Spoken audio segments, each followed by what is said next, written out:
What's up, guys? Welcome to the channel. Today we're actually going to work on the Super Cup car, getting it ready for this weekend's event at Dominion Raceway. This is the exact same car we won at Jennerstown, so we're going to prep this thing. The car was a little tight, but it was a change that I had made to a truck arm, so we're going to change that back. We're going to explain a little bit exactly what we did and why we did it.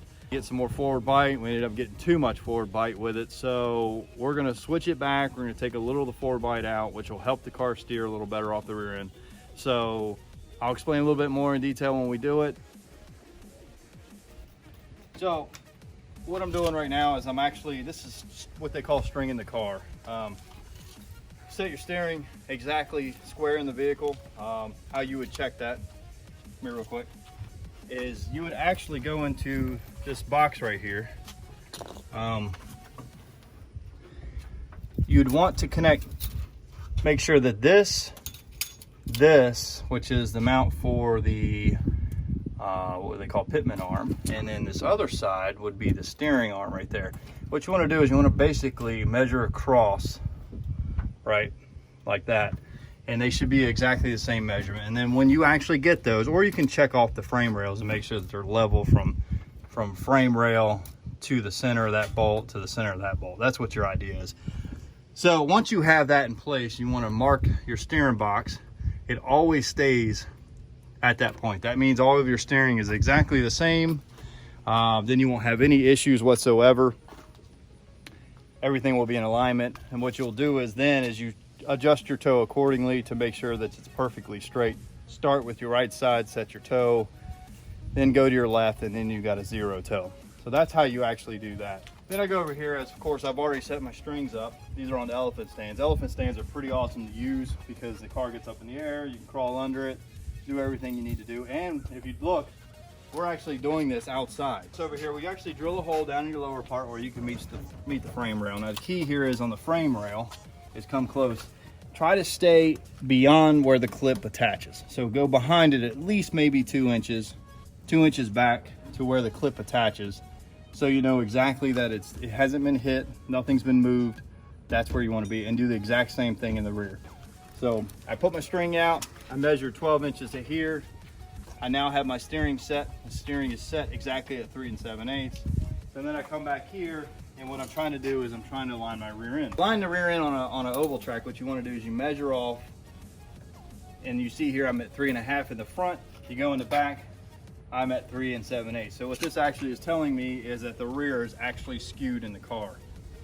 Skew is okay if you're running on radials. Bi-splies don't seem to like skew very much, but you can get by with it. We're actually going to reset it back. We're going to put the split back in the truck arms, and if you don't know what split is, hang on a sec, we'll pull you under here and show you. So we're changing the truck arm mount, and this is exactly right here is the mount that I was talking about. So it's in the lower hole, and this one also we have in the lower hole. Now this would actually work on a road course, and it would also work on a big car, such as like an ARCA car on speedway. But on a short track, because there's no split, this car loves to have split in it. We're going to move this back up to its original place where I had it before, which was up top. It makes the car tend to be a little looser, which entail I can also lower the right rear spring to get more bite out of the springs. I'm going to undo this, I'm going to move this up, and then that's where we're going to go from there. All right, so what we had to do is we had to remove the spring because we're moving the truck arm now. So if you want to come on back under, we had to actually release everything on the truck arm.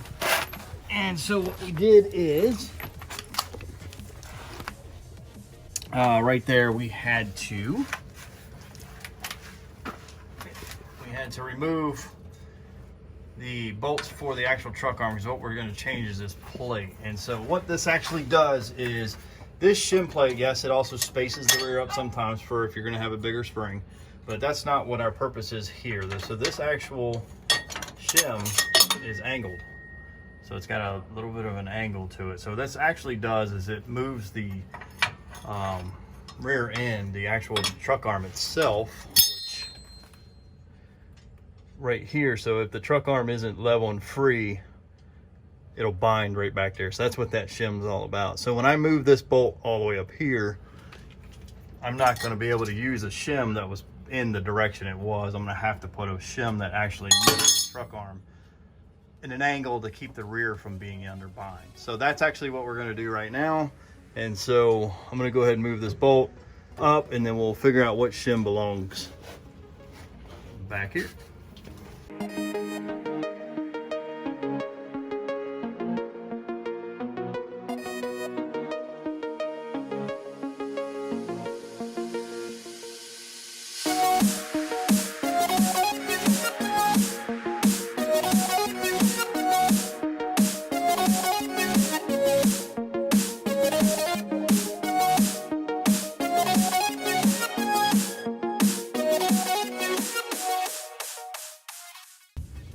Joel, why are you staying out of the film? Come on, Joel. So that's Joel over there, my helper today. Joel's been helping me every time I go racing. Hello. Joel's shy, doesn't want to be in the camera. Joel's my right-hand mechanic.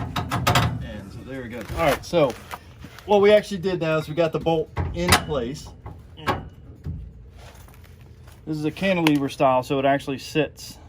If you have never seen one of these, it actually sits oblong on purpose so you can move the rear forward, backwards to help for alignment and squaring. So we're gonna put this back on. You can see all the marks that I originally had. Normally I would clean all these off, but since I like using pink under here, it's easy to see. I'm gonna put another pink line where we set. So that's actually where it goes. So once I got this in place,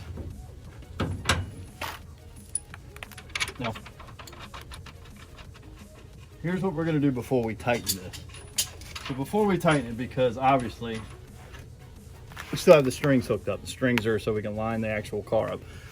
So what we're actually gonna do now is this is where we figure out what shim goes where. So maybe those if you don't mind, Joel.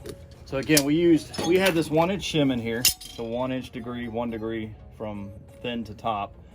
All right, well, this was originally what we had it before. Obviously it's damaged, it was a 3-inch. By the looks of it, this guy is gonna definitely need probably something in the 4 range, 4.0, which is quite steeper.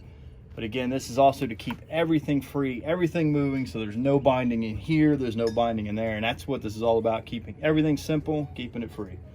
So we're gonna go ahead and figure out this fits. I'll be honest with you, I think that's gonna fit really well. All right, so we got the shim in.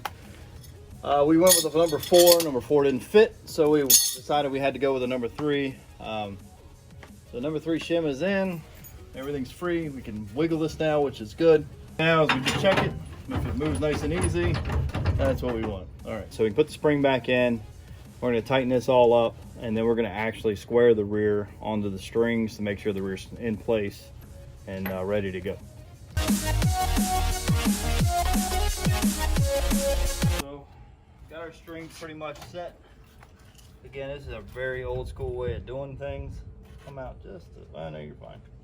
Come out just a touch, Joel, just a touch. All right, so we pretty much got our strings set again. I like using 12 inches just because it's easier to have a number that you're used to, because you know exactly where the front end is. It's pretty much the same on all cars here. So as long as my stuff comes out exactly how I want it. Right now I got 3 3/4 on the front. So I should have, what, 3 3/4 back here, but I haven't adjusted the rear yet. So I got 3 1/2 in the front.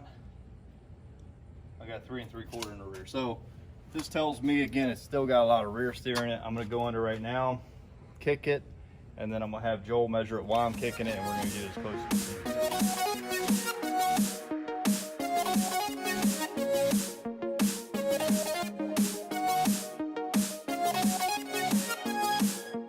What we're trying to do again is you're trying to track the right front with the right rear. It should be right in track with each other. That's what we're trying to do here. So if for some reason you need to move the track bar at this point, you would actually want to shrink it, which would actually bring the rear over to the right a little bit more. That's to get a complete, you want an identical measurement front to back. So all right, so if you can see how I marked it right there, can you see that?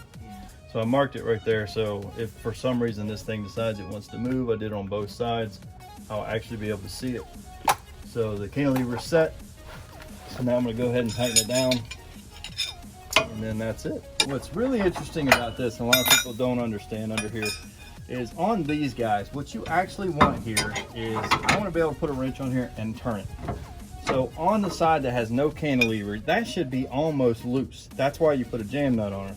You just want it to be loose enough that you can spin that bolt, that there's no bind whatsoever on it. That's the goal with this truck arm here. This one, obviously you can't do that because it's a swivel. It'll move a lot on you and change your setup. So this one has to be tight. That one can be free. That's how it works. So if any of you guys are interested in any of these things we use, the elephant stands are made by Richardson Racing Products. I'll get you guys the link on that. Those guys are really good to get stuff like this made. Those are 13 inches, so those are actually the taller ones. They're actually not that expensive. We're talking 500 bucks, so that's a $500. It's practically like having a lift. You can keep the car on suspension.